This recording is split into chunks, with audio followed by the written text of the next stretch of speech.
Hi, welcome to Parnika Maths. 10th class maths ma 14th chapter probability. Exercise 14.1 లో 11th problem దాకా last వీడియోలో complete అయిపోయింది కదా. 12th problem నుంచి ఈ వీడియోలో చూద్దాం. క్వశ్చన్ చూడండి ఏమి ఇచ్చారు. A game of chance consisting of spinning an arrow which comes to rest pointing at one of the numbers 1 to 8 and these are equally likely outcomes. What is the probability that will point at 8, an odd number, a number greater than 2, a number less than 9. అర్థమైందా? ఒక spinning wheel ఉంది. దీంట్లో numbers 1 నుంచి 8 దాకా ఉన్నాయి. అప్పుడు ఇక్కడ ఒక యారో ఉంది కదా, నేను ఇక్కడ 8కి చూపించాను, మీకు టెక్స్ట్ బుక్లో 1కి ఉంటుందమ్మా, ఇక్కడ ప్లేస్ లేదా నిలబెట్టా. ఈ యారో అనేది పాయింట్అవుట్ అనేది చేస్తోంది కదా, అప్పుడు మనము 8 చూపించడానికి ప్రాబబిలిటీ, ఆడ్ నెంబర్స్ రావడానికి ప్రాబబిలిటీ, గ్రేటర్ దాన్ 2 రావడానికి, నంబర్స్ లెస్ దాన్ 9 రావడానికి ప్రాబబిలిటీ కనుక్కోమన్నారు. మరి సొల్యూషన్ ఏంటో చూద్దామా. Number of all possible outcomes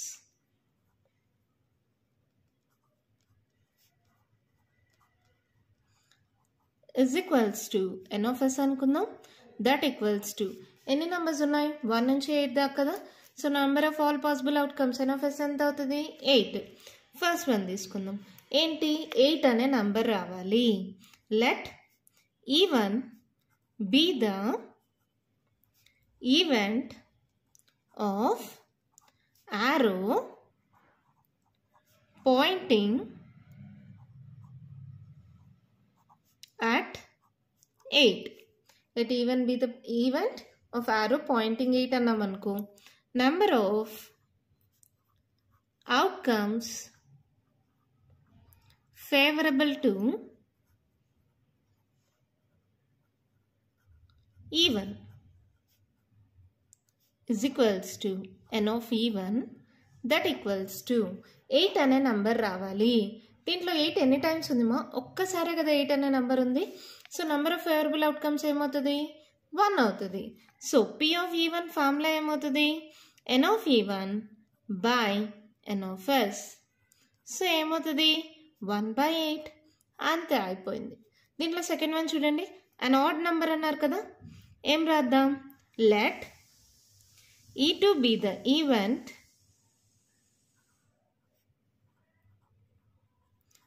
of arrow pointing, గమనించండి, ఇక్కడ నుంచి ఇక్కడ దాకా సేమ్గా రాశాను. ఇక్కడ E1 ఇక్కడ E2 పెట్టాను. ఇప్పుడు సెకండ్ క్వశ్చన్ ఏందో దాన్ని బట్టి రాద్దాం. Pointing an odd number. Let E2 be the event of an arrow pointing an odd number. Number of possible outcomes favorable to E2 is equals to n of E2 that equals to, ఏమేమో odd numbers అంట. దీంట్లో odd numbers ఏమేమి ఉన్నాయి, 1 3 5 7, 1 3 5 7. ఎన్ని ఇప్పుడు ఈ numbers 1 2 3 4. So probability P of E2 ఏమవుతుంది, formula ఏంటి, n of E2 by n of s. So ఏమవుతుంది, 4/8. అంటే 4 1s 4 2s 1/2. ఓకేనా. నెక్స్ట్ థర్డ్ది చూడండి, ఏమన్నారు, ఏ నంబర్ గ్రేటర్ దాన్ 2. 2 కంటే పెద్ద నంబర్స్ 3 నుంచి 8 దాకా కదా, అదే రాద్దాం ఇక్కడ. Let E3 be the event of arrow pointing the numbers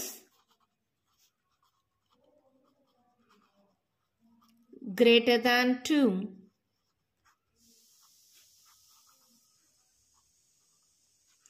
Number of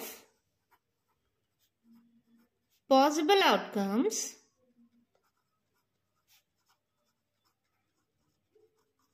favorable to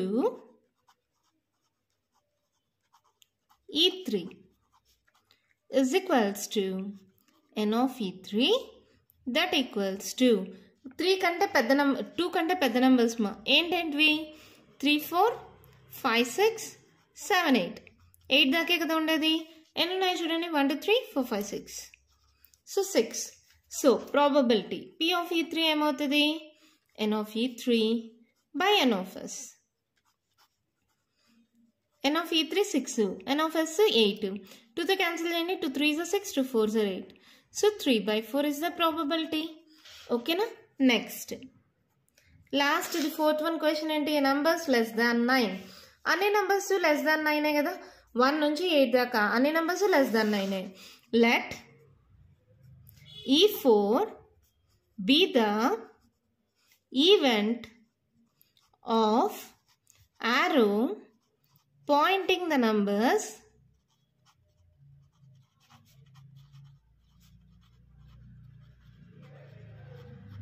less than 9. అన్ని నంబర్స్ లెస్ దాన్ 9 కదమ్మా, అప్పుడు ఏమవుతుంది, number of possible outcomes favourable to E4 is equals to N of E4 that equals to ఏమేం numbers మావి 1 నుంచి 8 దాకా.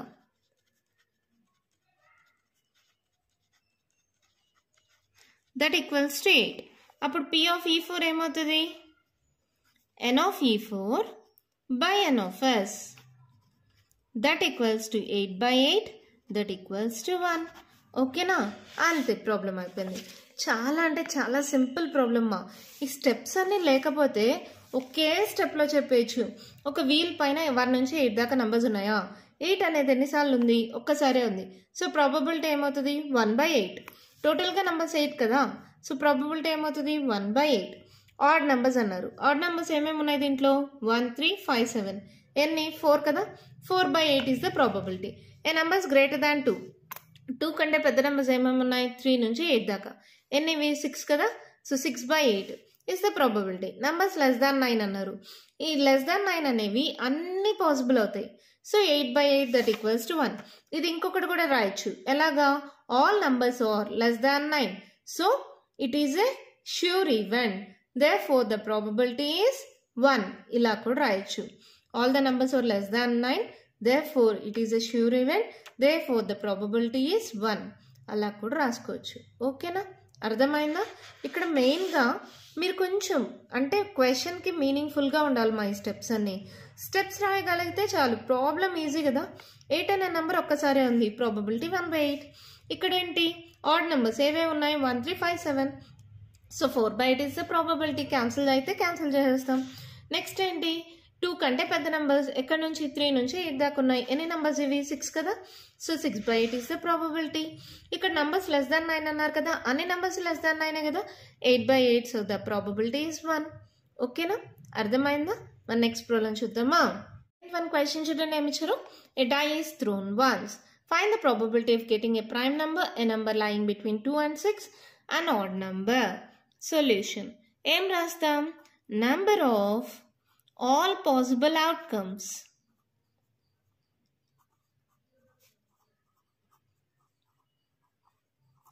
is equals to N of S that equals to, ఒక die throw చేస్తే die మీద నంబర్స్ ఎక్కడి నుంచి ఎక్కడి దాకా ఉంటాయి, 1 నుంచి 6 దాకా. సో ఎన్నివి, 6 కదా, all possible outcomes. N of S ఏమైంది, 6 అయింది. ఫస్ట్ తీసుకోండి, ఏం రాద్దాం, let even be the event of getting A prime number.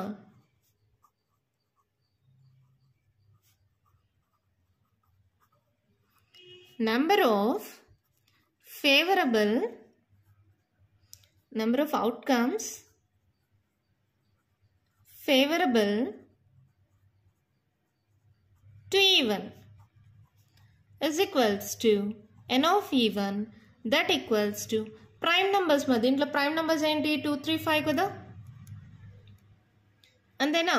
So ఎన్నివి, 2 3 5, these are the prime numbers. ఎన్నివి, 3 కదా. So probability P of even కి ఏమవుతుంది, N of even by N of S. So ఏమైంది, 3 by 6 that equals to 1 by 2. అంతే అయిపోయింది first one. Next second one చూడండి, ఏం రాస్తాం, లెట్ E1 ప్లస్లో E2 పెట్టండి. E2 be the event of getting, అక్కడ దాకా సేమ్గా ఉంటుంది. తర్వాత క్వశ్చన్లో ఉండేది రాస్తాం. A number lying between 2 and 6. Getting a number lying between 2 and 6. So అప్పుడేమవుతుంది, number of outcomes favourable to E2 is equals to n of E2 that equals to 2 నుంచి 6 దాకా మధ్యలో ఉండే నంబర్స్ అంట. 2కి 6కి మధ్యలో ఉండే నంబర్స్ ఏంటివి? 3, 4, 5. 2కి 6కి మధ్యలో ఉండే నంబర్స్ ఏంటిమా? 3, 4, 5 కదా. సో ఇదేమవుతుంది 3 కదా. నంబర్స్ లయింగ్ బిట్వీన్ 2 and 6 అన్నారు. So probability P of E2 ఏమవుతుంది? n of E2 by n of s. So ఏమవుతుంది 3/6 దట్ ఈక్వల్స్ టు 1/2. ఇది కూడా 1/2 వచ్చింది. నెక్స్ట్ ఏంటి? అన్ ఆడ్ నంబర్. సేమ్ స్టెప్స్ మా ఏం రాస్తారు? Let E3 be the event of getting an odd number. ఇక్కడ దాకా సేమ్, తర్వాత క్వశ్చన్లో ఉండేది అంతే. తర్వాత ఏంటి? Number of favourable outcomes. Number of outcomes favorable to E3 is equals to ఏమవుతుంది? n of E3 that equals to odd numbers మా. దీంట్లో odd numbers ఏంటి? 1, 3, 5 కదా. సో odd numbers ఏంటివి? 1, 3, 5. సో ఎన్నివి? 3. So probability P of E3 ఏమవుతుంది? n of E3 by n of s that equals to మళ్ళీ 3/6 that equals to 1/2. అంతే, problem అయిపోయింది. ప్రాబ్లమ్స్ ఇక్కడ చేయడం చాలా అంటే చాలా ఈజీ. ఒక డై త్రో చేసాం. నంబర్స్ ఎక్కడి నుంచి ఉంటాయి? 1 నుంచి 6 దాకా ఉంటాయి. ఓకే, దీంట్లో ప్రైమ్ నెంబర్స్ ఏంటేంటివి? 2, 3, 5 అవునా. సో టోటల్గా ఎన్ని? 1, 2, 3 కదా. So 3/6 is the probability. Cancel అయితే క్యాన్సిల్ చేసుకుంటాం. నంబర్స్ లయింగ్ బిట్వీన్ 2కి 6కి 2కి 6కి మధ్యలో ఉండే నెంబర్స్ ఏంటివి? 3, 4, 5. సో ఎన్ని నెంబర్స్ ఇవి? 3. సో మళ్ళీ ప్రాబబిలిటీ 3/6 క్యాన్సిల్ చేస్తే 1/2. నెక్స్ట్ ఏంటి? Odd numbers. దీంట్లో ఆడ్ నెంబర్స్ ఏంటి? 1, 3, 5. ఇవన్నీ 3 కదా. సో ప్రాబబిలిటీ మళ్ళీ ఏమవుతుంది? 3/6 దట్ ఈక్వల్స్ టు 1/2. ఎంత ఈజీగా ప్రాబ్లం అయిపోయింది కదా. అర్థమైంది కదా. మరి నెక్స్ట్ ప్రాబ్లం చూద్దామా? మన క్వశ్చన్ చూడండి. మేము ఇచ్చారు, 1 card is drawn from a well shuffled deck of 52 cards. Find the probability of getting a king of red color, a face card, a red face card, the jack of heart, a spade, the queen of diamonds. ఇక్కడ steps ఎక్కువ అవుతాయి మా. చాలా అంటే చాలా easy problems చేయడం. 52 cards, ఇవి రెండుగా డివైడ్ అయింటాయి. నేను మీకు ఆల్రెడీ చెప్పాను. 26 రెడ్, 26 బ్లాక్. ఆర్ అంటే రెడ్, బి అంటే బ్లాక్. రెడ్లో ఉండేవి మళ్ళీ 2గా డివైడ్ అయింటాయి. ఏంటివి అవి? Diamond shape, heart shape. బ్లాక్లో ఉండేవి కూడా రెండుగా డివైడ్ అయింటాయి. ఏంటవి? Spade shape, club shape. నాకు పర్ఫెక్ట్ షేప్స్ అయితే రావట్లేదమ్మా. ఓకే కదా, మీకు అర్థమైంది కదా. డైమండ్, హార్ట్ వచ్చి రెడ్, స్పేడ్, క్లబ్ వచ్చి బ్లాక్. ఓకేనా. ఇవన్నీ కార్డ్స్ 13, 13, 13, 13. ప్రతి దాంట్లో ఏమేమి ఉంటాయి? Ace 2, 3, 4, 5, 6, 7, 8, 9, 10. Jack, queen, king. Jack, queen, కింగ్ని ఏమంటారు? Face cards. మీకు ఆల్రెడీ చెప్పాను కదా. ఇదంతా ఆల్రెడీ నేను మీకు ఎక్స్ప్లెయిన్ చేశాను కదా. జస్ట్ ఒకసారి రివిజన్ చేశాను. ఓకేనా. ఇప్పుడు చూద్దాం solution. Number of all possible outcomes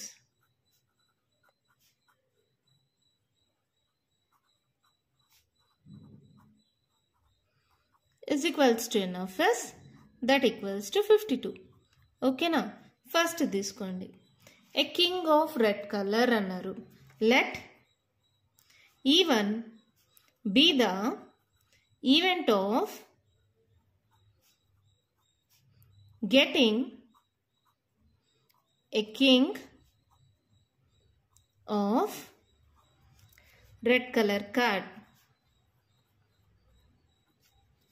ఏందమ్మా ఇక్కడ రెడ్ కలర్లో కింగ్ అన్నారు. రెడ్ కలర్ అంటే ఈ రెండు రెడ్ కలర్లోనే ఉంటాయి. దీంట్లో కింగ్ కార్డ్ ఉంటుంది, దీంట్లో కింగ్ కార్డ్ ఉంటుంది. సో టోటల్ ఎంత 2 కార్డ్స్ అవునా. So probability P of E1 ఏమవుతుంది N of E1 by N of S. That equals to ఏమవుతుంది 2 by N of S ఎంత 52. క్యాన్సిల్ పోతుంది కదా.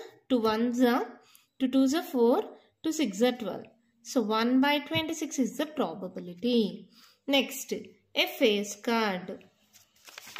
Let E2 be the event of getting a face card. Number of possible outcomes favorable to E2 is equals to N of E2 that equals to ఇది అలాగే పెడదామా. ఇక్కడ చూడండి let even be the event of getting A king of red colour cards అన్నాం కదా. ఇక్కడ number of favourable outcomes to E1 is equals to N of E1. ఆ step మర్చిపోయాను, రాసేసుకోండి. ఇప్పుడు ఏమవుతుంది చూడండి, ఏమన్నారు ఫేస్ కార్డ్స్. ఫేస్ కార్డ్స్ ఏంటి జాక్ క్వీన్ కింగ్. దీంట్లో 3 దీంట్లో 3 దీంట్లో 3 దీంట్లో 3 4 3s ఎంత 12 కదా. సో ఫేస్ కార్డ్స్ టోటల్గా ఎన్ని ఉంటాయి 12. అర్థమైందా. జాక్ క్వీన్ కింగ్ మా దీంట్లో 3 కార్డ్స్ దీంట్లో 3 కార్డ్స్ దీంట్లో 3 కార్డ్స్ దీంట్లో 3 కార్డ్స్. సో 4 3s ఎంత 12 కదా. సో ఫేస్ కార్డ్స్ ఎన్ని ఉంటాయి టోటల్గా 12 కార్డ్స్.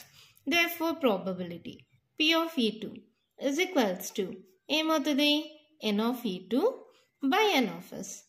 సో ఏమవుతుంది 12 by 52. 2తో క్యాన్సిల్ చేయొచ్చా. 2 6 12 2 2s 4 2 6 12. మళ్ళీ 2తో 2 3s 6 2 1s 2 3s ఇంకా క్యాన్సిల్ పోదు కదా. 3 by 13 is the probability. Next థర్డ్ది చూడండి. ఇక్కడ నేను మళ్ళీ స్టెప్స్ రాయట్లేదు మా. Let E3 be the event of getting a red face card అనుకుందాం. ఓకేనా. Red colour face card. సరే రాస్తాలేండి, మళ్ళీ కన్ఫ్యూజ్ అవుతారేమో. Let E3 be the event of getting a red face card. Number of outcomes favorable to E3 is equals to N of E3 that equals to face cards అది red కలర్లో, ఇది red colour కదా, ఇక్కడ దాకా red colour. Face cards దీంట్లో Jack queen king దీంట్లో Jack queen king ఇక్కడ 3 ఇక్కడ 3. సో టోటల్గా ఫేస్ కార్డ్స్ రెడ్ కలర్లో ఎన్ని ఉంటాయి 6 కార్డ్స్. అర్థమైందా. మళ్ళీ చెప్తా చూడండి. దీంట్లో జాక్ క్వీన్ కింగ్ దీంట్లో జాక్ క్వీన్ కింగ్ దీంట్లో 3 దీంట్లో 3 టోటల్గా ఎన్ని 6 కార్డ్స్ కదా. రెడ్ కలర్లో ఫేస్ కార్డ్స్ ఎన్ని ఉంటాయి 6. So probability P of E3 is equals to N of E3 by N of S. That equals to 6 by 52. Total number of cards 52 కదా. సో ఏమవుతుంది 2తో క్యాన్సిల్ చేయండి. 2 3s 2 2s 4 2 6 12. మళ్ళీ ఇంక పోదు కదా. 3 by 26 is the probability. ఓకేనా. Fourth one చూడండి. ద జాక్ ఆఫ్ హార్ట్ షేప్లో జాక్ కార్డు ఎన్ని ఉంటాయి ఒక్కటే కదా. సో ప్రాబబిలిటీ ఇది E4 అనుకున్నాం అనుకో. P of E4 first N of E4 రాద్దాం. N of E4 ఎంత అవుతుంది జాక్ ఆఫ్ హార్ట్ ఇక్కడ స్టెప్స్ మీరే రాసుకోండి, ప్రతిదానికి నేను రాయట్లేదు. ఇక్కడ చూడండి జాక్ ఆఫ్ హార్ట్ షేప్లో జాక్ కార్డ్ ఎన్ని ఉంటాయి ఒక్కటే కదా. N of E4 ఎంత 1. ప్రాబబిలిటీ P of E4 ఏమవుతుంది N of E4 by N of S. So ఏమవుతుంది 1 by 52. This is the probability. Steps మీరు రాసుకోగలరు కదమ్మా, సేమ్ ఇలాగే వస్తుంది. నెక్స్ట్ దీంట్లోనే ఫిఫ్త్ వన్ చూడండి. N of E5 అనుకుందాం. ఏంటి క్వశ్చను ఏం అడిగారు fifth one? A spade card. Spade cards ఎన్ని ఉంటాయమ్మా? 13 కదా స్పేడ్ కార్డ్స్ ఉంటాయి. సో n of E3 ఏమవుతుంది? 13. So P of E5 is equals to n of E5 by n of S. So 13 by 52. 13 ones, 13 fours. 1 by 4 is the probability. Next, sixth one చూడండి. దీంట్లో ఏమిచ్చారు? The queen of diamonds. Diamond షేప్లో queen card ఏముంటాయి? ఒక్కటే కదా. Diamond షేప్లో queen card ఒక్కటే ఉంటుంది. సో ఎన్ ఆఫ్ E6 అనుకుందాం. ఎన్ని ఉంటాయి? డైమండ్ షేప్లో క్వీన్ కార్డ్స్ ఎన్ని ఉంటాయి? ఒక్కటే. సో P of E6 ఏమవుతుంది? n of E6 by n of S. So ఏమవుతుంది?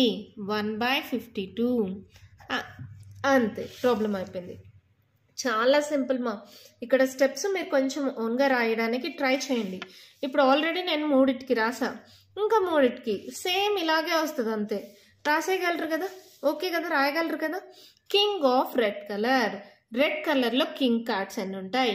దీంట్లో ఒక కింగ్, దీంట్లో ఒక king. So 2 by 52 is the probability. Face cards Jack, queen, king. ఈ మూడింటినే ఫేస్ కార్డ్స్ అంటాం. దీంట్లో 3, దీంట్లో 3, దీంట్లో 3, దీంట్లో 3.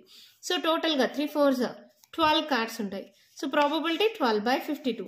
Next red colour face card. దీంట్లో 3 కార్డ్స్, దీంట్లో 3 కార్డ్స్. ఈ రెండే కదా రెడ్ కలరు. సో టోటల్గా ఎన్ని? 3 + 3 6 face cards which are red in colour. So probability 6 by 52. Next jack of heart. Heart షేప్లో జాక్ కార్డ్ ఎన్ని ఉంటుంది? ఒకటే ఉంటుంది. సో ప్రాబబిలిటీ ఏమవుతుంది? 1 by 52. Spade cards. A spade అన్నారు అంటే అన్ని స్పేడ్ కార్డ్స్. ఎన్ని స్పేడ్ కార్డ్స్ ఉన్నాయి? 13. So probability 13 by 52. Next queen of diamonds. Diamond షేప్లో క్వీన్ కార్డ్ ఎన్ని ఉంటుంది? ఒక్కటే ఉంటుంది. So probability 1 by 52. అర్థమైందమ్మా? ఇంకా కంటిన్యూషన్ ప్రాబ్లమ్స్ ఉన్నాయి, నెక్స్ట్ వీడియోలో డిస్కస్ చేద్దాం. ఈ వీడియోలో నేను చెప్పిన ప్రాబ్లమ్స్లో ఇంకా మీకు ఏమైనా డౌట్స్ ఉంటే కామెంట్ బాక్స్లో అడగండి. మీకు కానీ వీడియో నచ్చినట్టయితే లైక్ చేయండి, షేర్ చేయండి, నా ఛానల్ని సబ్స్క్రైబ్ చేసుకోండి. Thank you.